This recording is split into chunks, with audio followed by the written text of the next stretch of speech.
Il ne vous répondra pas, il est occupé. Qu'il réponde, oui. Franck Mengue. Oui, je disais que Vous n'avez pas la parole. je suis heureux. Maurice Mukumbi souffre un tout petit peu. Allez-y, allez-y. Moi, je suis heureux qu'on parle comme ça des problèmes de l'Union nationale, parce que ça prouve au moins que il y a un camp où la démocratie est possible, où on peut parler de démocratie. Voilà. Je crois que dans un passé récent... Alors, je vais vous interrompre. Monsieur le Président, bonsoir. Pardon pour le dérangement. Armstrong Agaya, de l'émission News TV sur RTL. Monsieur le Président, c'est vrai qu'on vous prend de court, nous sommes en direct. Alors, nous avons une question qui, ma foi, intéresse également nos téléspectateurs. Vous avez suivi, comme tout le monde, la sortie de M. Gérard Elanguema, secrétaire exécutif adjoint de l'Union nationale, dont vous êtes le vice-président. Quelle est l'analyse que vous, en tant que vice-président, vous faites de ces points évoqués par ce collègue ou ce camarade politique? Écoutez, moi je ne peux pas vous faire une analyse de sa déclaration. La seule chose que j'ai pu dire est que Gérard Elanguema a pu lui-même faire responsabilité pour ce qui pensait de l'État du parti. On n'entend rien. Et c'est certainement l'objet de sa déclaration. Mais quant à analyser ça, je ne peux pas l'analyser directement sur vos antennes. Laissez-moi lire le compte rendu de sa déclaration et je pourrai vous faire le point après. Monsieur le Premier ministre, Monsieur Gérard Elanguema le dit dans sa déclaration, pour vous aider un tout petit peu, qu'aujourd'hui la gestion du parti ressemblerait à une gestion familiale causée par Monsieur Zakari Miboto. Quel est votre avis? C'est simplement celle-là la question, Monsieur le Président. Je disais bien que je ne peux pas faire l'analyse de sa déclaration à chaud comme ça. Il a pris ses responsabilités, il a utilisé les termes qu'il a choisis pour qualifier la gestion de M. Miboto, la gestion du parti de M. Miboto. Bon, je lui en laisse la paternité. Alors finalement, est-ce que ce sera facile pour l'Union nationale de parler de candidature unique quand on sait que aujourd'hui, en tant qu'observateur extérieur, des zones d'ombre s'illuminent quand même au sein de ce parti? Bon, à mon avis, il n'y a pas de zone d'ombre. Hein. Le problème de la candidature unique est clair, puisque ça a été dit le 19 juillet 2014, que le Front devait avoir un candidat unique. C'est ce candidat qu'on attend. Pour le moment... Et l'Union nationale? Mais attendez, pour le moment, M. Ping travaille sur le terrain. Je constate qu'il est même le seul à travailler sur le terrain. Mais on attend que le Front, souverainement et conformément au statut, décline le nom de son candidat. D'accord. Et monsieur le Premier ministre, est-ce que vous vous portez bien actuellement? Parce que selon certaines indiscrétions, tous nos cadres politiques seraient un tout petit peu souffrants. Et vous avez été cité en exemple. Vous m'entendez rire? You have just 1 minute remaining. Voilà, malheureusement, on n'a pas si eu... vous me permettez. Oui, en espérant que monsieur le Premier ministre revienne vers nous. Voilà.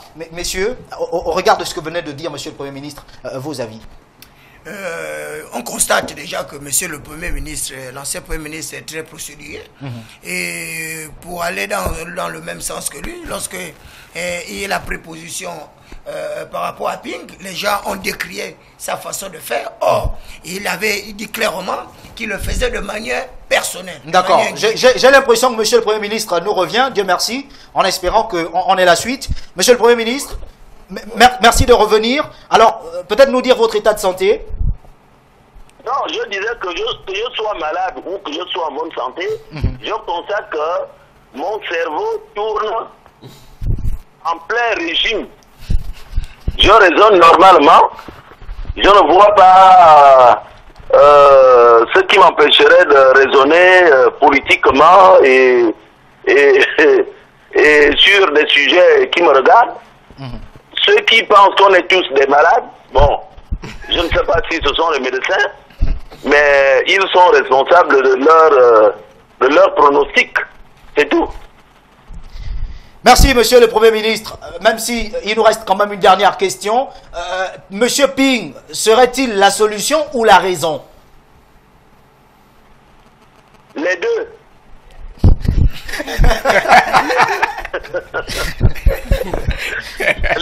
Et pourquoi les deux, monsieur le Premier ministre? Bon, en ce qui nous concerne, il est la solution, de mon point de vue. Et s'il est la solution, il est donc la raison. Et j'aurai l'occasion de l'exprimer dans un libre propos que je vais bientôt faire sortir dans un des journaux de la place. Merci de nous le faire parvenir également, monsieur le Président. Tout à fait. Merci et portez-vous bien. Salutations à toute la famille. Ok, je vous en prie, merci beaucoup. Merci. Alors, messieurs, au travers de ce que venait de dire monsieur Jean Eguendong, vos avis. On va aller au pas de course quand même. Hein. Oui, mais la réalité, c'est on va garder le téléphone ouvert pour les téléspectateurs. N'oubliez pas, Jean Eguendong n'a rien dit. Il n'a rien voulu dire, il n'a rien choisi, il n'a rien décidé. C'est vous qui n'avez rien écouté. Non. On lui a posé la question. Que pensez-vous? Vous avez rien à il dire, a dit, il attend attend d'avoir un compte rendu avant de se prononcer. À la lecture des propos de monsieur Eguendong, c'est un homme qui ne sait même pas ce qu'il veut. Parce qu'apparemment, il tombe sur des informations comme nous. Il ne sait pas ce qu'a dit Gérald Langema. Il attend un compte rendu pour pouvoir se prononcer. Il n'a pas de lisibilité, il n'a pas de lecture politique. Et puis, bon, à la fin, on lui demande quel est son avis, mais il n'a aucun avis à donner. On lui pose une question aussi, c'est une des questions les plus banales. Monsieur, oui, c'est la raison ou c'est la solution? Vous savez que la solution est raisonnée. La solution, c'est la raison. C'est la même réponse. Mais il arrive à tomber dans un piège aussi idiot que celui-là. C'est les deux. Non, vous n'avez pas compris. Alors, je vous en prie, on va prendre un téléspectateur. Allô, bonsoir. Oui, bonsoir. Je reviens à celui qui est intervenu et qui disait que les populations civiles devaient normalement prendre cette responsabilité.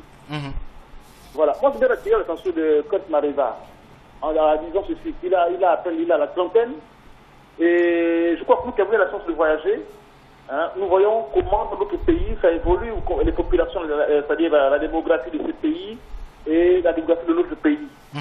Moi, je ne peux pas concevoir, c'est-à-dire en tant que Gabonais, qu'on est à 1 million à peine de 300 000 habitants ou 400 000, que l'on soit, c'est-à-dire à l'état où nous sommes actuellement.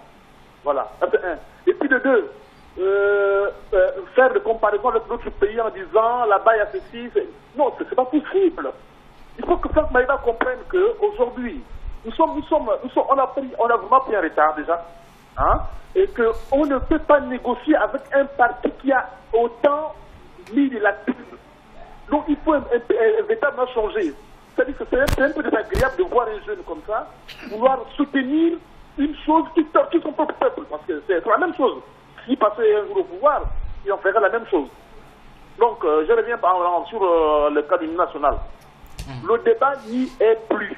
Pour dire que tel candidat, il y a bien d'autres, ne sait pas ce qui se passe dans son parti. Bref, ça honnêtement, je vous ai dit tout à l'heure que le changement est un processus.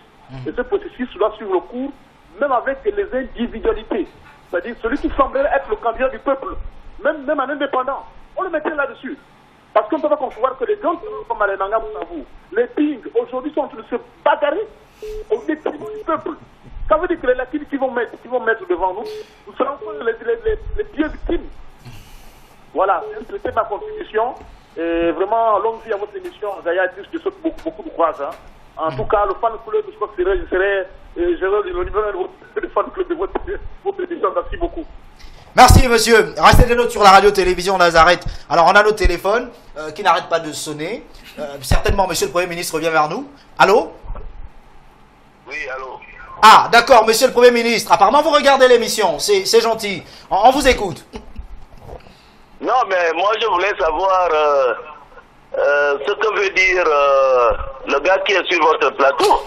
Quant à mes réponses, il faut qu'il soit explicite parce qu'il dit que je n'ai rien dit.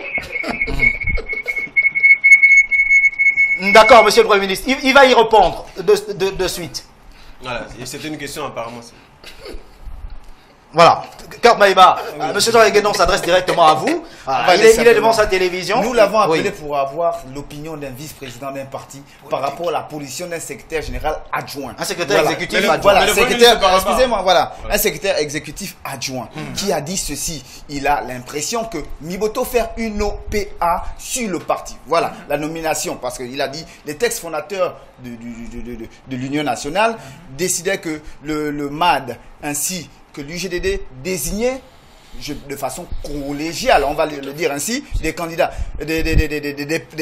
à des postes. Mais il a l'impression que maintenant, on va Miboto impose, voilà, on va prendre Monsieur le Premier ministre qui se joint certainement au débat, au téléphone. Oui, Monsieur le Premier ministre. Non, mais écoutez, moi, simplement, je réitère ce que j'ai dit. Monsieur Elangema, il a fait une déclaration en tant que secrétaire exécutif adjoint. Mais que votre collègue qui est sur votre plateau me laisse le temps, en tant qu'homme politique, en tant que responsable du parti, d'analyser froidement les déclarations de M. Elangema, secrétaire exécutif adjoint. Il peut au moins m'accorder ça. Et je vous rappelle que c'est un pédégiste, hein, Monsieur le Premier ministre. Oh, mais pédégiste ou pas, mais c'est un citoyen. Il peut avoir des points de vue différents de ceux du PDG en tant que citoyen. Comme moi, je peux avoir des points de vue qui ne sont pas nécessairement les points de vue de l'Union nationale. Exactement. En tant que citoyen. Très bien. Comme avec le soutien à Jean Ping. Mais l'Union nationale ne s'est pas encore prononcée officiellement. Mais un de ses vice-présidents s'est déjà prononcé. Pardon?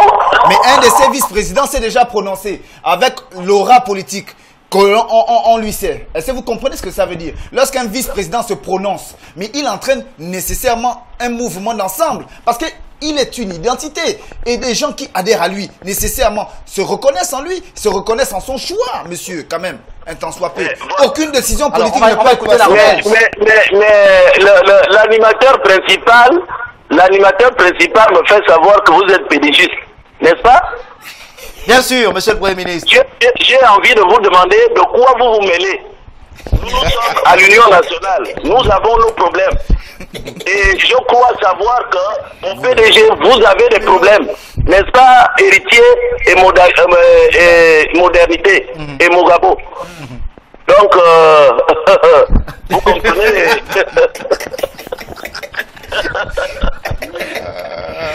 Merci. Moi, je couvre la communication à ma famille. Vous êtes très intéressant. Merci, Monsieur le vice-président. Merci encore.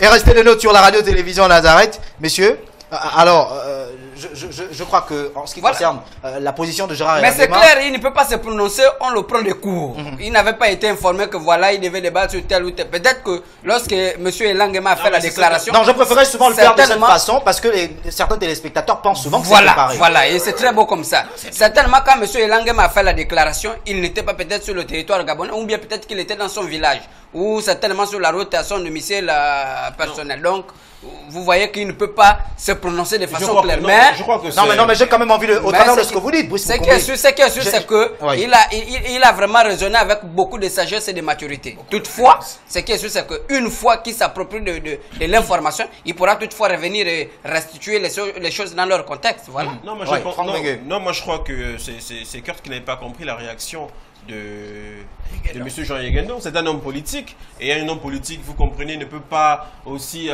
une publication qu'il y a eu hier, hasardeuse comme ça, donner ses impressions. Il faudrait qu'il ait le temps de consulter d'abord celui qui l'a écrit, etc., avant de donner une certaine position. Donc,